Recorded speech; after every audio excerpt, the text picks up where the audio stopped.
Hello students, I am Bhanu sir. बेटा आज अपन अपने लीनियर इक्वेशंस के एमसीक्यू क्वेश्चंस को सॉल्व करेंगे। इससे पुराने वाले लेक्चर में मैंने आपको एमसीक्यू सॉल्व करवाए थे डिटेल्ड मेथड में, यानी कि प्रॉपर वर्किंग के साथ अपन ने एमसीक्यूज को क्रैक किया था। आज मैं आपको टाइम सेविंग मेथड सिखाऊंगा, यानी कि कम टाइम में कितनी जल्दी क्वेश्चन को सॉल्व किया जाता है। दैट इज अपन ट्रिक्स के बारे में सीखेंगे, लेकिन उससे पहले चैप्टर का बेसिक इंट्रोडक्शन अपन पहले देखेंगे। चैप्टर की बेसिक डिटेल्स, अगर बात करें लीनियर इक्वेशन की जनरल फॉर्म की, तो वो होती है ax plus b y plus c equals to 0। ठीक है, ax plus b y plus c equal to 0। ये है linear equation in two variables in general form. अगर टाइप्स ऑफ लीनियर इक्वेशंस की बात करी जाए तो सबसे पहली टाइप अपन बोलते हैं किसको? Intersecting lines. सबसे पहली टाइप है इंटरसेक्टिंग लाइंस। इंटरसेक्टिंग लाइंस का मतलब होता है कि जब आप उनका ग्राफ बनाओगे तो लाइंस किसी एक पर्टिकुलर पॉइंट पे इंटरसेक्ट कर जाएगी, और ऐसे केस में जो सॉल्यूशन है उसके बारे में बोला जाता है यूनिक। सॉल्यूशन के बारे में क्या बोला जाता है? यूनिक। और इक्वेशंस के बारे में बोला जाता है consistent. The equations are consistent because they have a solution. Consistent word का मतलब हैव अ सॉल्यूशन। अगर इक्वेशंस को सॉल्व करके कोई सॉल्यूशन निकल सकता है तो अपन उन इक्वेशंस को कंसिस्टेंट नाम देते हैं। नेक्स्ट, अब बात करते हैं किसकी? सेकेंड टाइप की। Second type of linear equation क्या हो सकती है? Parallel lines. यानी कि जब आप इन लाइंस का ग्राफ बनाओगे तो ये कभी भी एक दूसरे को इंटरसेक्ट नहीं करेगी। ये ट्रेन के ट्रैक की तरह है। जैसे ट्रेन का ट्रैक कभी इंटरसेक्ट नहीं करता, हमेशा पैरेलल चलता है, वैसे ही ये लाइंस भी पैरेलल चलती है। ऐसे केस में सॉल्यूशन को क्या बोला जाता है? No solution. There is no solution. और इक्वेशन को क्या बोला जाता है? इक्वेशन को बोला जाता है इनकंसिस्टेंट। क्या बोला जाता है? इनकंसिस्टेंट। नेक्स्ट, अब आते हैं किस पे? थर्ड टाइप पे। Third type is coincident lines. Third type is coincident lines, मतलब ऐसी लाइंस जिनका आपने ग्राफ बनाया और एक ही लाइन पे दोनों ओवरलैप कर गए, यानी कि दो इक्वेशंस अलग अलग है लेकिन दोनों का ग्राफ सेम है। ये होती है कोइंसिडेंट लाइंस। इन लाइंस के सॉल्यूशन के बारे में बोला जाता है इनफाइनाइट नंबर ऑफ सॉल्यूशंस। इनमें बहुत सारे सॉल्यूशंस एग्जिस्ट करते हैं। इक्वेशंस के बारे में क्या बोला जाता है? The equations are consistent. Consistent word का मीनिंग होता है कि इक्वेशंस में आंसर निकाला जा सकता है, और इनकंसिस्टेंट वर्ड का मीनिंग होता है there is no solution. Answer निकालना पॉसिबल नहीं है। क्लियर यहां तक? जब भी अपन इन टॉपिक्स की बात करेंगे तो बड़ी कॉमन सी बात है, हर बार अपन ग्राफ बनाने नहीं बैठेंगे, इतना टाइम वेस्ट नहीं कर सकते। इसलिए इन चीजों को इजी बनाया गया है। कैसे बनाया गया है इजी? इजी बनाने के लिए अपन इनके रूल्स याद करेंगे। इंटरसेक्टिंग लाइंस के रूल क्या होता है? a1 upon a2 is not equals to b1 upon b2। ये मैंने आपको पहले सिखाया मीनिंग, और ये है इसका रूल। सेम ये पैरेलल लाइंस का मीनिंग और अब इसका rule. a1 by a2 is equals to b1 by b2 is not equal to c1 by c2। Similarly ये कोइंसिडेंट की थ्योरी। अब इसका rule a1 by a2 is equal to b1 by b2 equals to c1 by c2। तीनों के rules different है, तीनों के meanings different है। इन दोनों में कॉमन बात क्या है कि ये कंसिस्टेंट लाइंस है बिकॉज दोनों में सॉल्यूशन एग्जिस्ट करता है। इसमें सॉल्यूशन निकालना पॉसिबल नहीं है, इसलिए ये इनकंसिस्टेंट इक्वेशन का केस है। ठीक है, तो ये अपने चैप्टर का बेसिक इंट्रोडक्शन है। इसके अलावा अपन ने इसमें यह पढ़ा है कि जब भी आपको कोई भी दो लीनियर इक्वेशंस गिवन होती है, जैसे ये फर्स्ट इक्वेशन है और ये सेकंड इक्वेशन है। तो इनको सॉल्व करने के बेसिकली अपन ने 3 मेथड्स पढ़े हैं। होते हैं 4 मेथड, अपन ने 3 मेथड्स पढ़े हैं। पहला मेथड है ग्राफिकल मेथड, ग्राफिकली सॉल्व करना। दूसरा मेथड अपन ने पढ़ा है सब्स्टिट्यूशन मेथड, एक वेरिएबल की वैल्यू निकाल के दूसरे वेरिएबल की मतलब दूसरे इक्वेशन में उसको अप्लाई कर देना। और थर्ड अपन ने पढ़ा है एलिमिनेशन मेथड। ठीक है, जब भी कोई वर्ड प्रॉब्लम आती है या जब भी 2 इक्वेशंस गिवन होती है और क्वेश्चन आता है find x and y, variables की वैल्यू निकालो, तो अपने पास ये 3 मेथड्स होते हैं उनको सॉल्व करने के, ग्राफिकल मेथड, सब्स्टिट्यूशन मेथड और एलिमिनेशन मेथड। ठीक है, पहली चीज टाइप ऑफ लाइंस कितने तरीके की होती है, किस लाइन का क्या रूल होता है। हर बार ग्राफ बनाने से अच्छा है सीधा रूल अप्लाई करो और आंसर निकाल लो। उसके बाद अपन ने जो एनसीईआरटी में बहुत डिटेल में पढ़ा, एक एक क्वेश्चन सॉल्व करा विद एग्जांपल, उसमें ये मेथड्स अपन ने सीखे थे। अब आते हैं अपन अपने एमसीक्यू क्वेश्चंस पे। नो डाउट अपने एनसीईआरटी के लॉजिक बहुत काम आएंगे, लेकिन फिर भी अपन ट्रिक्स का यूज करके जल्दी सॉल्व करेंगे इसको। देखो स्टार्ट करते हैं। Question number 1, the value of के इफ लीनियर इक्वेशंस। ये लीनियर इक्वेशन है पहली, ये लीनियर इक्वेशन है दूसरी। ध्यान रखना x का कोएफिशिएंट होता है a1, y का b1, constant c1। Second equation में a2, b2 और c2। ठीक है, the equations are inconsistent. Inconsistent है इसका मतलब a1 upon a2 is equals to b1 upon b2 not equal c1 upon c2। ये रूल याद होना इंपॉर्टेंट है। ठीक है, अब आप a1 a2 की वैल्यूज लिखो, 1 upon 5 is equals to 2 upon k की वैल्यू आ गई 10। तो correct option is option D. Next, the value of k for which the equations, ये पहली इक्वेशन है, दूसरी इक्वेशन है, have no solution.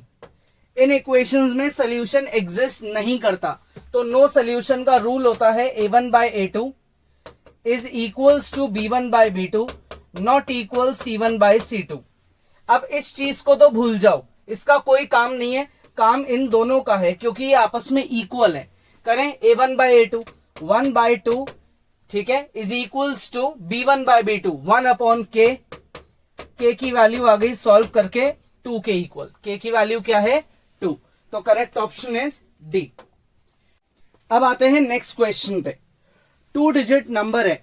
2 digit number का मतलब एक डिजिट यूनिट्स प्लेस पे है और एक टेंस प्लेस पे है। यूनिट्स का डिजिट लेते हैं x, टेंस का डिजिट ले लेते हैं y। इसका मतलब आपका नंबर ऐसा बनेगा yx, ये आपका नंबर होगा। टेंस का डिजिट पहले लिखोगे, यूनिट्स का डिजिट बाद में लिखोगे। 2 digit number which becomes 5/6 of itself when its digits are reversed. एक 2 डिजिट नंबर है जिसका अगर आपने रिवर्स कर दिया तो वो 5/6 टाइम्स हो जाएगा। इसका मतलब ये हुआ reverse number is 5/6 times of original number. Reverse number is 5/6 times of original number, यानी कि डिजिट्स को रिवर्स करने से नंबर छोटा हो रहा है। यानी कि मुझे ये समझ आया original number is greater than the reverse number. Original number is greater than the reverse number. ठीक है यहां तक। अब एक काम करें, ट्रिक लगाते हैं। देखो मुझे इस बात से ये चीज समझ आ गई, original number is greater than the reverse number. इसका रिवर्स करो आप, इसका रिवर्स आएगा 54। उल्टा हो गया, ये बात तो वैलिड इसमें नहीं हो रही क्योंकि यहाँ रिवर्स नंबर जो है वो ओरिजिनल से बड़ा हो जाएगा। इसका रिवर्स करो, इसका रिवर्स आएगा 63, तो वो भी बात वैलिड नहीं हुई। अपन चाहते हैं ओरिजिनल नंबर बड़ा रहे, रिवर्स नंबर बड़ा नहीं होना चाहिए। ये ऑप्शन भी गया, बचे 2 ऑप्शन। ठीक है, यहां तक बच गए 2 ऑप्शन। अब आगे देखो, difference in the digits of the number being 1। अगर इस ऑप्शन को मैं करेक्ट करता हूं तो ये ऑप्शन इस सेकंड कंडीशन को भी तो सेटिस्फाई करे। तो चेक करते हैं, डिजिट्स का डिफरेंस करेंगे तो 1 आएगा क्या? डिजिट्स का डिफरेंस करने से ऑब्वियसली 1 आएगा। So therefore the correct option is 54। ये हमारा बिल्कुल करेक्ट ऑप्शन है। क्लियर? तो बिना सॉल्व करे अपन ने directly by using the trick of MCQs, by keeping focus on the options, अपन ने उसको सॉल्व कर दिया. नेक्स्ट, ये दो इक्वेशंस है, ठीक है. अपने को क्या करना है, ये वैल्यूज निकालनी है. तो अब आपकी पहली इक्वेशन है 3x plus 4y upon x plus 2y is equals to 9/4.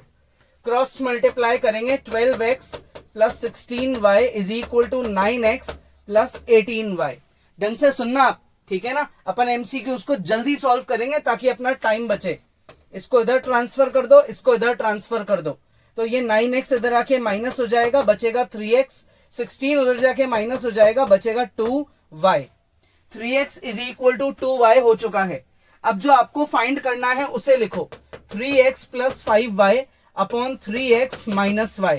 3x की जगह उसकी वैल्यू लिख दो 2y. ये अपन ने वैल्यू लिख दी. हो गया 7y अपॉन y. y से y कट गया, रेशो आ गया 7:1. तो करेक्ट ऑप्शन क्या है, option C. Next, the pair of equations has no solution, unique solution, infinitely many solutions, या फिर ये इसका आंसर है. ये अपने को बताना है. तो जो आपकी पहली कंडीशन है इक्वल टू में 81, उसको मैं ऐसे लिख देता हूं. इससे मेरे पास x प्लस वाई की जो वैल्यू है वो क्या आ रही है, x प्लस वाई की वैल्यू आ रही है 4. जो मेरी दूसरी कंडीशन है 81 और ये x माइनस वाई, इस 81 को मैं ये लिख देता हूं 3 की पावर 4. ब्रैकेट के अंदर बाहर की पावर्स को मैं मल्टीप्लाई कर दूंगा. 4 into x minus y is equal to 1. तो x माइनस वाई की वैल्यू क्या आई, 1/4. अब एक बार फटाफट ओरली चेक करते हैं. a1 अपॉन a2 करूंगा तो मैं आएगा 1. b1 अपॉन b2 करूंगा तो आएगा -1. इसका मतलब ये लाइंस इस कंडीशन को फॉलो कर रही है. a1 by a2 is not equal to b1 by b2. इसका मतलब ये रूल गलत हो गया, ये पॉसिबल नहीं है ऑप्शन, और ये ऑप्शन भी पॉसिबल नहीं है. तो बच गए सिर्फ दो ऑप्शन. यूनिक सोल्यूशन, क्योंकि ये यूनिक सोल्यूशन की कंडीशन को सेटिस्फाई कर रही है. लास्ट ऑप्शन वो हो सकता है. तो ये ऑप्शन कब पॉसिबल होगा, जब ये इक्वेशन को सेटिस्फाई कर देगा. चेक करें सेटिस्फाई करा के, या आप इनको सॉल्व करके चेक भी कर सकते हो आपकी एक्स की वैल्यू आ भी रही है क्या. तो अगर आपने इनको सॉल्व करा ऑन एडिंग, अगर आपने इनको ऐड कर दिया तो क्या आएगा ऐड करने से, ये आएगा 2x is equal to 4 plus 1/4. यही आएगा. 2 से सबको डिवाइड कर दो तो ये हो गया 2 प्लस 1/8 हो गया. x की वैल्यू आ गई 2 1/8. तो ये ऑप्शन अपना करेक्ट ऑप्शन है. ठीक है. Next, the pair of equations x equal to a पहली इक्वेशन है, y इक्वल टू b दूसरी इक्वेशन है. Graphically represent lines which are, बताओ कौन सा केस ट्रू है. x इक्वल टू a, इसका मतलब क्या होता है, इसका मतलब यह है कि जब मैं ग्राफ बनाऊंगा, मेरी जहां भी x की वैल्यू a होगी, जहां भी y की वैल्यू मेरी b होगी, y की वैल्यू मेरी b होगी, वहां से ये लाइंस पास होगी. ठीक है. तो x की वैल्यू a इधर है, ये लाइन ऐसे चली गई, इसको बोलेंगे x इक्वल्स टू a. ठीक है. नेक्स्ट, y की वैल्यू b इधर है, ये लाइन इधर चली गई, इसको बोलेंगे y इक्वल्स टू b. तो ये लाइंस क्या निकली, इंटरसेक्टिंग. ये लाइंस क्या निकली भाई, इंटरसेक्टिंग लाइंस. ये इनका पॉइंट ऑफ इंटरसेक्शन है, और इस पॉइंट का x कोऑर्डिनेट क्या है a, और इसका y कोऑर्डिनेट क्या है b. तो the lines are intersecting at b comma है, नहीं ये तो कंफ्यूज करने के लिए दिया है. ये है correct option. Lines are intersecting at a comma b. x coordinate पहले आता है और y कोऑर्डिनेट बाद में आता है. Next question, father's age is 6 times his son's age. मैं मानता हूं फादर की एज है x और सन की एज है y. ठीक है. फादर की एज सन की एज का 6 गुना है. ये मेरी पहली कंडीशन है. चेक करें क्या ये ऑप्शन, हाँ भाई ये इसको सेटिस्फाई करता है क्या. सोचो आप, father's age is 6 times the son's age, कर रहा है सेटिस्फाई. ये नहीं कर रहा. अगर आप इसका 6 टाइम्स करते हो, 3 का तो 18 आता है, नहीं कर रहा सेटिस्फाई. ये बाकी 3 तो कर रहे हैं अभी तक सेटिस्फाई. एक ऑप्शन तो गया. आगे, 4 years hence, 4 साल के बाद, age of father will be 4 times his son's age. 4 साल बाद एक काम करें, इन दोनों में 4 ऐड करो, इन दोनों में, ए ऑप्शन में, तो ये हो जाएगा 8 और ये हो जाएगा 28। चेक करो, 4 साल बाद 4 गुना करो इसका, आएगा क्या? 4 8 जा 32, नहीं कर रहा मैच। बी ऑप्शन पे आते हैं, दोनों में 4 ऐड करो, 9 और 34, 9 का 4 टाइम्स करो, 4 9 जा 36, नहीं आ रहा ये भी, तो बचा सी। एक बार चेक भी कर लेते हैं, वैसे तो सी ऑप्शन ही करेक्ट है। करो, इनमें दोनों में 4 ऐड करो, तो बेटे की एज हो जाएगी 10 साल, फादर की एज हो जाएगी 40 ईयर्स। 10 को 4 से मल्टीप्लाई करोगे तो 40 आएगा। तो प्रेजेंट एज में फादर सन का 6 गुना है, 6 6 जा 36, और 4 साल बाद फादर की जो एज है, फादर की जो एज है वो अपने बेटे की एज का 4 गुना हो जाएगी। तो ये ऑप्शन सारी कंडीशंस को सेटिस्फाई करेगा। क्लियर? अपन सॉल्व नहीं कर रहे हैं, सॉल्व वाला मेथड देखना है तो मेरा पुराना वीडियो देखो। यहां मैं आपको सिर्फ ट्रिक सिखा रहा हूं कि कैसे जल्दी टाइम बचा के एमसीक्यूज को क्रैक करते हैं। ये 2 इक्वेशंस है, ये पहली इक्वेशन है, दूसरी इक्वेशन है, ये इंटरसेक्टिंग लाइंस है। तो के की वैल्यू बताओ। तो भाई इंटरसेक्टिंग लाइंस का मतलब होता है a1 upon a2 is not equals to b1 upon b2। 3 ऊपर चले गया, k is not equal to -6। तो correct option is option number B. Next, am equals to bl, then solution of the pair of linear equations। ये 2 linear equations है, ठीक है, और ये मुझे गिवन है। am is equals to bl। एक काम करते हैं, l को a के नीचे ले आते हैं और m को b के नीचे ले जाते हैं। अब देखो, ये है a1, ये है a2 l वाला, फिर ये है हमारा b1 और ये है हमारा b2। क्लियर? यानी कि हम ये बात प्रूव कर चुके हैं, a1 by a2 is equals to b1 by b2। लेकिन इससे आगे क्या पॉसिबिलिटीज है? इससे आगे ये पॉसिबिलिटीज है कि c1 बाय c2 इक्वल भी हो सकता है और c1 बाय c2 इक्वल नहीं भी हो सकता, क्योंकि c1 और c2 है c और n। मुझे इनकी परफेक्ट वैल्यूज नहीं पता, ये तो वेरिएबल्स हैं, तो ये इक्वल हो भी सकते हैं, नहीं भी हो सकते। तो मैं यहां लिख दूंगा कांट से। Next, AD is not equals to BC। अब इसमें एक काम करते हैं, C को A के नीचे ले आते हैं और B के नीचे D को ट्रांसफर कर देते हैं। A अपॉन C इन्होंने बना लिया A1 अपॉन A2, ठीक है। A अपॉन C इन्होंने क्या बना लिया? A1 upon A2। ये A1 अपॉन A2 है, क्लियर? और ये B upon D, B upon में D, ये बन गया B1 upon B2। A1 by A2 not equal B1 by B2, यानी कि यूनिक सोल्यूशन। तो correct option is B. Next, 2 equations दे रखी है और हमको ये वैल्यूज निकालनी है। जो आपकी पहली इक्वेशन है उसमें y पॉजिटिव है और जो आपकी दूसरी इक्वेशन है उसमें y नेगेटिव है। अब इन दोनों को क्या करते हैं, अपन ऐड कर देते हैं। तो ऐड करने से क्या होगा, y कट जाएगा, 6x इज इक्वल्स टू 42, तो x की वैल्यू आ जाएगी 7। पहली इक्वेशन में पुट कर दो, तो 2 into 7 plus y is equal to 23। 14 उधर जाके माइनस हो जाएगा, तो मेरी y की वैल्यू आ जाएगी क्या, 9। y की वैल्यू क्या आ जाएगी, 9, ठीक है। 14 जाके माइनस होगा तो y की वैल्यू आ जाएगी 9। x आ गया, y आ गया। अब मुझे बताना है कि कौन सा ऑप्शन करेक्ट है। एक काम करते हैं, जो पहली चीज फाइंड करनी है ना, उसमें आप x और y को पुट कर दो। 5y minus 2x, 5 into 9 minus 2 into 7, 45 minus 14, कितना हुआ ये हुआ 31। अब आप चेक कर लो, पहली वैल्यू 31 इसमें है, तो correct option is B. Next, find x and y for the following equations. ये आपकी 2 इक्वेशंस हैं, ठीक है। मुझे क्या करना है, x और y की वैल्यूज निकालनी है। निकालें वैल्यूज। देखो अब इसमें ऑप्शन में कैसे रिजेक्ट करूंगा, इस वाले ऑप्शन पे फोकस करो आप। इसमें जो ये 6 है, ये किसकी वैल्यू है, y की। इस y की वैल्यू 6 को आप यहां पे पुट करो, तो ये क्या बन जाएगा, यही बनेगा। 99x में क्या ऐड हो रहा है, 606। मेरे इक्वल में क्या है, 499। तो ये तो कहीं से भी बराबर नहीं है, ये वैल्यू तो बहुत बड़ी हो गई, किससे, 499 से। तो ये ऑप्शन रिजेक्ट हो गया। ठीक है, अब आते हैं देखो डी वाले ऑप्शन में। इसमें ये वैल्यू किसकी है, एक्स की वैल्यू है। एक्स की जगह एक काम करते हैं, यहां पुट करके देख लेते हैं।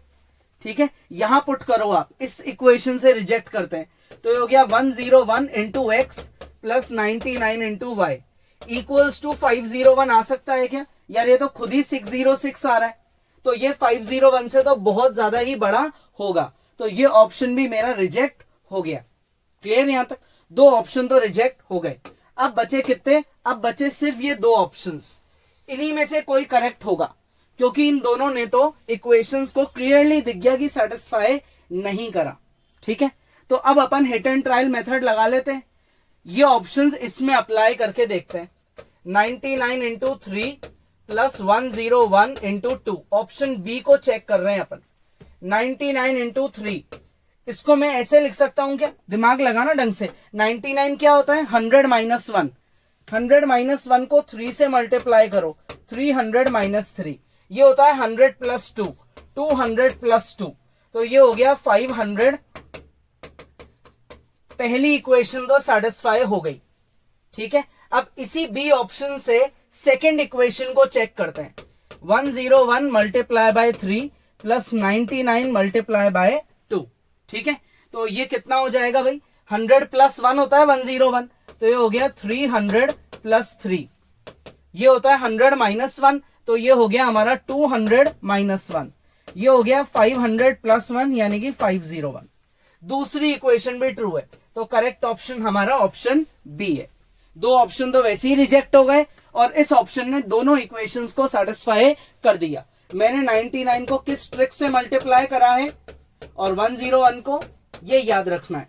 नहीं तो आप बेसिक मल्टीप्लिकेशन भी कर सकते हो, बस उसमें मिस्टेक मत करना। नेक्स्ट, फाइंड करनी है एक्स और वाई की वैल्यू।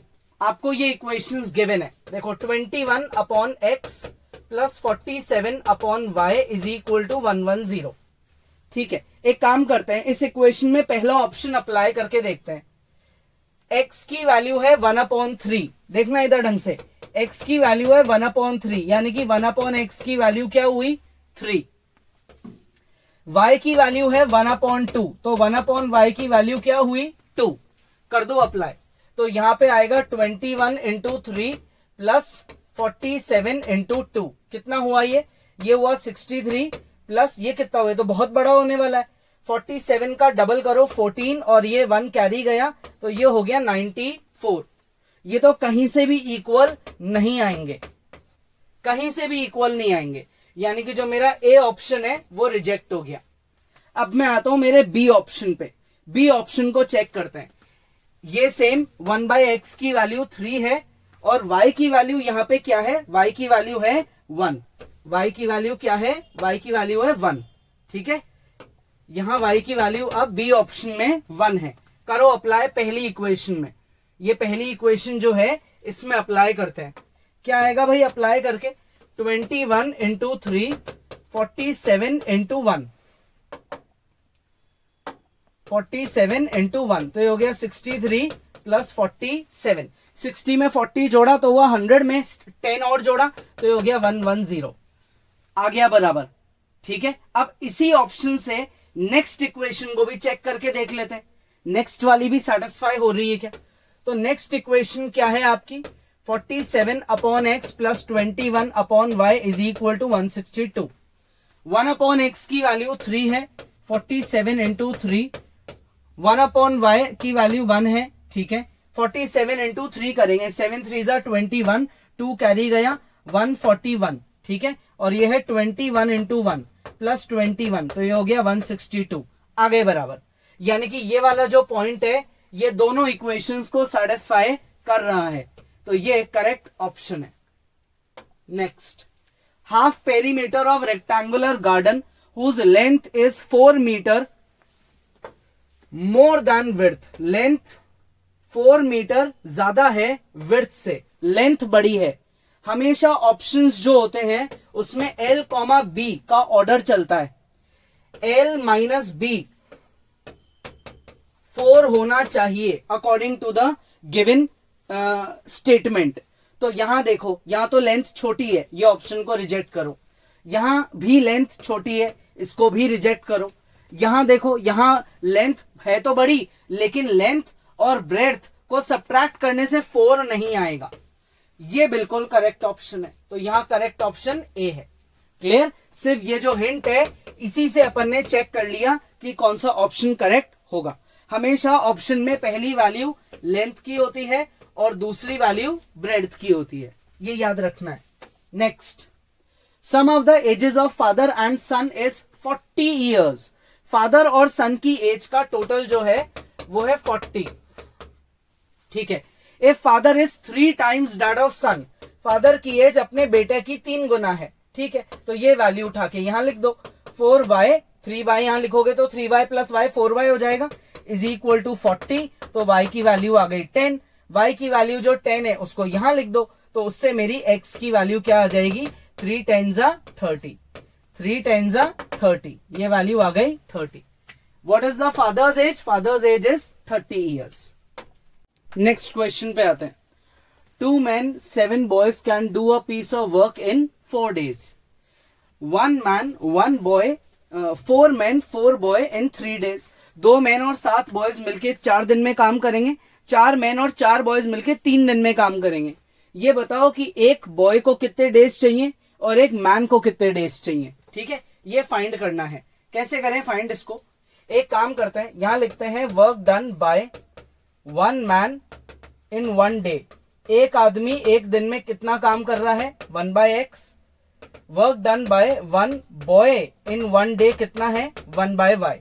अब 2 मैन है तो 2/x, 7 बॉयज हैं 7/y is equal two days लग रहे हैं 4, तो 1/4।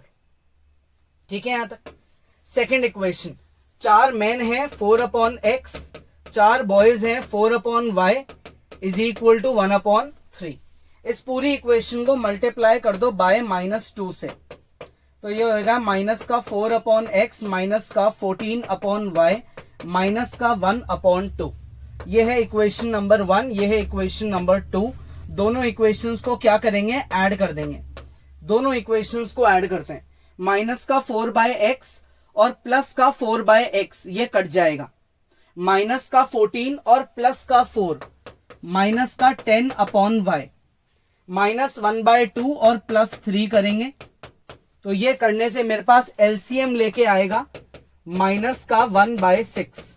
तो इससे मेरी जो y की वैल्यू है वो निकल गई 60। यानी कि एक बॉय को 60 डेज चाहिए पूरा काम करने में। अब इस y की वैल्यू को एक काम करेंगे अपन, यहां पे अप्लाई कर देते हैं सेकेंड इक्वेशन में। तो ये होएगा मेरा कितना?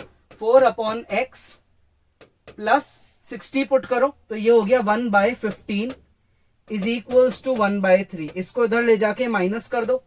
4/x is equal to 1/3 minus 1/15। 15 से एलसीएम ले लो, तो ये हो गया 5 - 1 यानी कि 4/15। तो 4/x इज इक्वल्स टू 4/15, तो x की वैल्यू आ गई 15। यानी कि मैन को कितने डेज चाहिए? 15 डेज। ठीक है, आ गया समझ में? नेक्स्ट, ये बहुत अच्छा क्वेश्चन है, ढंग से एक बार इसको पढ़ेंगे और ट्राई करेंगे।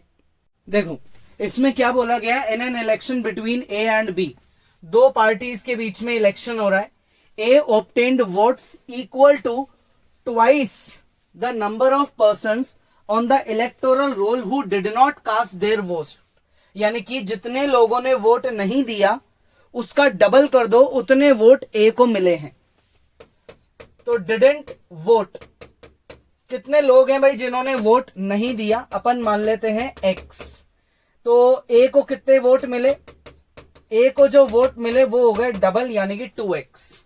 एक काम करते हैं, बी को जो वोट मिले वो कितने ले लेते हैं? y। 2 वेरिएबल हो गए। who did not cast their vote and this latter number was equal to twice his majority over b।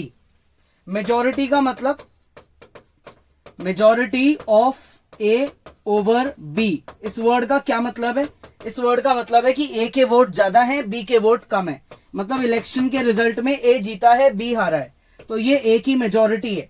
ए को 1000 वोट मिले, बी को 800 वोट मिले, तो मेजॉरिटी 200 की हो गई। ठीक है, यहां तक क्लियर? आगे इतना समझ में? ये ए की मेजोरिटी है, ए के वोट माइनस बी का वोट। अब क्वेश्चन ये बोल रहा है and this latter number was equal to twice his majority over B. ठीक है, ये लैटर नंबर किसके इक्वल है? डबल के इक्वल है, twice his majority over B, ये हमको बोला गया। दिस लैटर नंबर यानी कि ए को जो वोट मिले वो डबल है किसके? उसकी मेजोरिटी के। तो ए को जो वोट मिले वो 2x है और जो उसका मेजोरिटी है वो है 2x minus y. 2x is equals to 4x minus 2y। 2x is equals to 2y। 2x is equals to 2y। x और y आ गए इक्वल, x और y आ गए इक्वल, यानी कि जितने लोगों ने वोट नहीं दिया है वो b के वोट के बराबर है। b को उतने ही वोट मिले और a को उससे डबल वोट मिले। अब देखो, if there were 18,000 persons on the electoral roll, total कितने लोगों ने वोट दिया? टोटल लोगों ने वोट दिया 18,000। ए को वोट मिले 2x, बी को वोट मिले y, यानी कि टोटल लोगों के जो है वो 18,000 है। अब x और y बराबर है तो मैं यहां पे x की जगह y लिख देता हूं। 2y plus y is equals to 18,000। 3y is equals to 18,000, तो y की वैल्यू कितनी हो गई? 6,000। Clear? How many votes for B? B के वोट y हैं जिसकी वैल्यू क्या है? 6,000। तो correct option is B. Next question, chemist has one solution which is 50 litre acid, ठीक है, and second which is 25% acid. पहले सोल्यूशन में 50% एसिड है, दूसरे में 25% एसिड है। How much of each should be mixed to make 10 litres of 40% acid. 10 litres की total volume बनानी है। टोटल वॉल्यूम जो है वो 10 लीटर्स की होनी चाहिए। इस हिसाब से देखो 3 प्लस 2 ये तो 5 लीटर्स ही हुआ, तो ये ऑप्शन गलत है। 2 प्लस 3 ये भी 5 लीटर्स हुआ, तो ये ऑप्शन भी गलत है। क्लियर यहां तक? अब बात करते हैं देखो किस चीज की, अपन अपने परसेंटेज की। 40% होना चाहिए। अब मेरे पास दो ऑप्शन है, ए भी सही हो सकता है और बी भी सही हो सकता है, यहां कंफ्यूजन है। दो ऑप्शन तो रिजेक्ट हो गए क्योंकि उनसे टोटल वॉल्यूम 10 लीटर्स की नहीं आ रही थी। अब बात करते हैं टोटल एसिड की। टोटल एसिड कितना है? टोटल एसिड है 40% ऑफ 10। ठीक है, यही तो है टोटल एसिड, यानी कि 40/100 इंटू 10 कितना हुआ? ये हुआ 4 लीटर। ये मेरा टोटल एसिड है। चेक करते हैं इस वाले ऑप्शन में 4 लीटर की एसिड आती है क्या? 50% 6 litre, 50% 6 litre plus 25% 4 litre, 25% 4 litre. 6 5 जा 30, 300/100, 24 4 जा 100, 100/100, ये कट गया 1, ये कट गया 3, 3 प्लस 1 मेरा आंसर हो गया 4। आ गया बराबर? यानी कि इसका मतलब क्या हुआ कि ये ए ऑप्शन जो है ये दोनों कंडीशंस को सेटिस्फाई कर रहा है। इसमें 6 और 4 ऐड होके 10 लीटर्स इसको सेटिस्फाई कर रहे हैं, और 50% 6 लीटर का, 25% 4 लीटर का जब मैंने ऐड करा तो 4 लीटर टोटल एसिड के बराबर हो गई। ठीक है, इस ऑप्शन ने सारी कंडीशंस को सेटिस्फाई कर दिया। Next, students of a class are made to stand in rows. If 3 students are extra in a row, there would be 1 row less. एक काम करते हैं, students in 1 row को ले लेते हैं x और number of rows को क्या ले लेते हैं? y। तो इसका मतलब मेरे पास टोटल स्टूडेंट्स कितने हुए? टोटल स्टूडेंट्स हो गए xy। टोटल स्टूडेंट्स है xy। क्वेश्चन जो बोल रहा है आपको वो बोल रहा है द नंबर ऑफ स्टूडेंट्स, यानी कि टोटल स्टूडेंट्स फाइंड करने को बोला गया है। x इंटू वाई का प्रोडक्ट मुझे बोला गया है, मतलब हो सकता है मुझे x और y दोनों ही फाइंड करने पड़ जाए। ठीक है, करें अब आगे solve. 3 students are extra in a row, x में 3 को इंक्रीज कर दो, there would be 1 row less, तो y में 1 कम कर दो इक्वल टू xy। तो ये हो गया xy minus x plus 3y minus 3 is equal to xy। xy से xy कट गया, इस x को उधर ले जाओ, x की वैल्यू हो गई 3y माइनस 3। ये मेरा पहला केस सॉल्व हो गया। अब आते हैं नेक्स्ट केस पे। If 3 students are less in a row, x में 3 को कम कर दो, there would be 2 rows more, तो y में 2 को इंक्रीज कर दो, टोटल अब भी उतना ही रहेगा। x into y plus 2x minus 3y minus 6 equal to xy, xy से xy कट गया, x की वैल्यू को उठा के यहां पे पुट कर दो, तो 2 into 3y minus 3 minus 3y minus 6 equal to में बचा 0, ये हो गया 6y minus 6 minus 3y minus 6 equal to 0, यहां बचा मेरा 3y इक्वल्स टू में आ गया 12, तो y की वैल्यू आ गई 4। y की वैल्यू 4 को मैं कहां पुट करूंगा, y की वैल्यू 4 को मैं पुट कर देता हूं फर्स्ट इक्वेशन में, तो फ्रॉम इक्वेशन नंबर 1 मेरी x की वैल्यू निकलेगी 3 इंटू 4 माइनस 3, तो हो गया 12 माइनस 3, x की वैल्यू हो गई 9, y 4 है x 9 है, तो टोटल स्टूडेंट्स कितने हुए 4 मल्टीप्लाई बाय 9 विच इज 36, ये हमारा करेक्ट आंसर है option number B. Next question, P and Q की वैल्यू फाइंड करो if the lines are coincident. Coincident का रूल क्या होता है भाई, A1 by A2 is equals to B1 by B2 is equal to C1 by C2, ये coincident lines होती है। यहां से चालू करते हैं अब अपन अपना पहला case, A1 by A2 is equal to B1 by B2, ठीक है, A1 by A2 B1 by B2, आप A1 B1 C1 इनको बोलो या A2 B2 C2 इंटरचेंज करके बोलो, कोई फर्क नहीं पड़ता। देखो इन्होंने इसमें एक चीज कितनी अच्छी दी, ये -7 इन्होंने दिया इधर लेफ्ट में, इक्वल टू के बाद दिया 0, और उधर उन्होंने कांस्टेंट को इक्वल टू के बाद दिया, मतलब आप इस -7 को इधर ले जाके +7 बनाना मत भूलना, नहीं तो सारी मेहनत बेकार हो जाएगी। तो A1 अपॉन A2, ये है A1 upon A2 is equal to B1 upon B2, ये है मेरा B1 upon B2, cross multiply करते हैं, 2p plus 4q plus 4 is equals to 3p plus 3q plus 3, ठीक है, इसको इधर ले जाके माइनस करा देते हैं और इन दोनों को इधर ले आते हैं, तो ये कितना आएगा, ये आएगा p is equals to q plus 1, ये मेरी पहली इक्वेशन आ गई, इक्वेशन नंबर 1।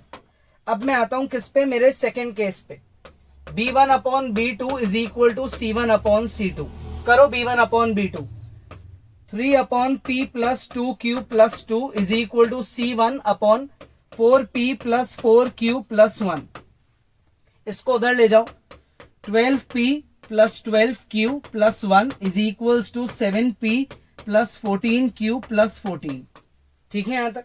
अब क्या करें, अब इसको इधर ले आते हैं, ठीक है, और इसको भी इधर ले आते हैं, 1 को उधर भेज देते हैं, तो ये हो जाएगा मेरा 12 में से 7 जाएगा 5p minus 2q is equals to 13 हो गया।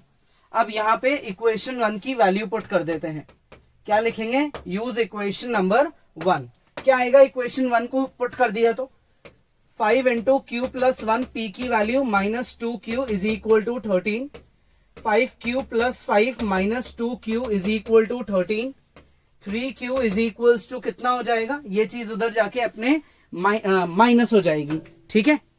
अच्छा यहां पे अपने क्रॉस मल्टीप्लाई करने से 1 नहीं आएगा, 3 1 जा 3 आएगा, ठीक है, तो अपन यहाँ पे इसको क्या लिखेंगे, 3 लिखेंगे, ये 3 लिखेंगे, ठीक है, ये 3 लिखेंगे, तो ये ट्रांसफर होके उधर 3 जाएगा, क्या आएगा, 3 उधर जाके 14 से माइनस होगा तो ये आएगा 11, ठीक है, ये क्या आएगा 11, क्लियर।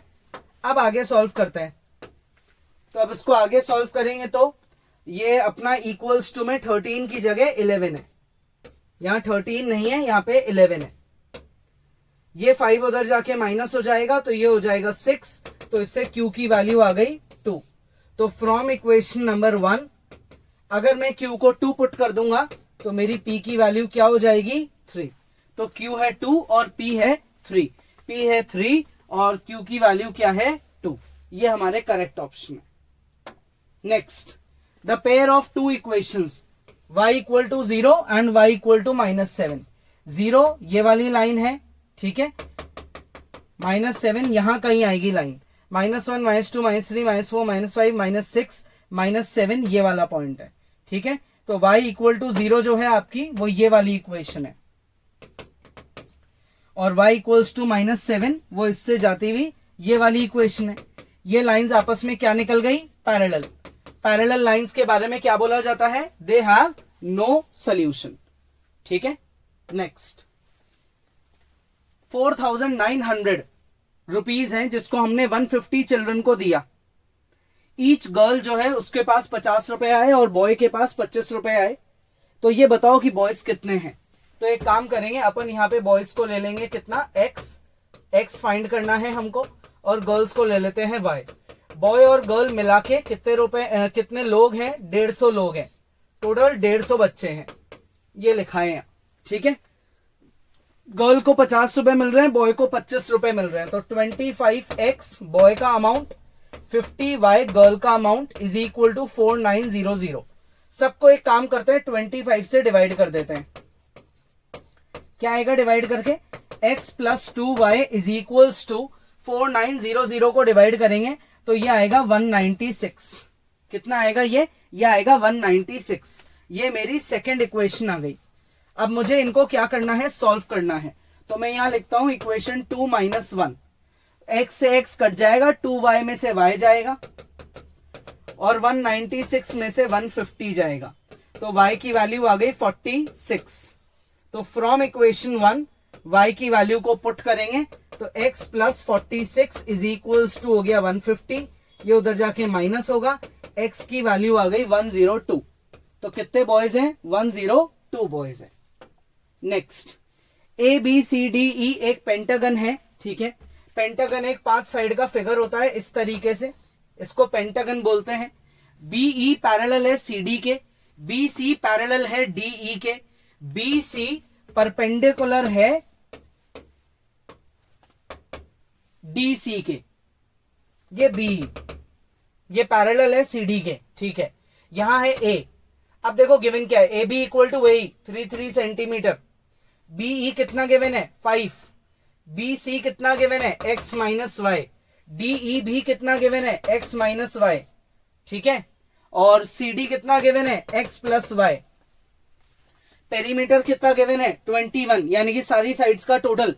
अब यार ये तो क्लियर बात है ना कि ऑपोजिट साइड्स इक्वली दिख रही है मुझे, क्योंकि ये पैरेललोग्राम है ना। डिटेल वर्किंग मैं आपको ऑलरेडी पुराने वीडियो में करा चुका हूं। ये पैरेललोग्राम है तो मैं ऑपोजिट साइड्स को इक्वल कर दूंगा, ये मेरी पहली इक्वेशन बन गई।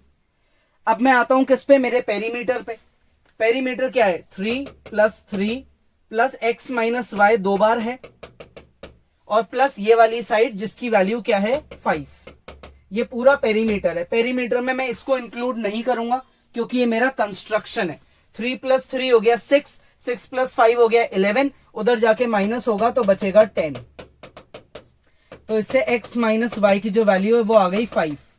ये इक्वेशन नंबर 2। दोनों इक्वेशंस को ऐड कर दो तो ऑन एडिंग क्या आएगा, ऑन एडिंग ये हो जाएगा x plus x 2x is equal to 10, तो x की वैल्यू आ गई 5। तो करेक्ट ऑप्शन क्या है अपना, ऑप्शन नंबर ए। ठीक है, आ गया समझ में। तो अपन ने स्टार्ट किससे किया था, अपन ने स्टार्ट किया था अपने इंट्रोडक्शन से, उसके बाद अपन ने टाइप ऑफ इक्वेशंस देखी कि कितने तरीके से सॉल्व करना सीखा था अपन ने, फिर अपन ने क्वेश्चन स्टार्ट करे थे। तो आज का पूरा टॉपिक सिर्फ किस पे बेस्ड है, टाइम्स कैसे बचाया जाए, कितनी जल्दी अपन एमसीक्यूज को क्रैक करके आगे बढ़ेंगे, पेपर में टाइम बचाएंगे ताकि अपना पेपर छूटेगा नहीं। ठीक है, तो कोई डाउट है आप वीडियो को दोबारा देखो, लेंदी वाला जो डिटेल मेथड है उस वीडियो को भी देखो अगर कोई भी क्वेरी है तो। नेक्स्ट क्लास में आगे पढ़ेंगे।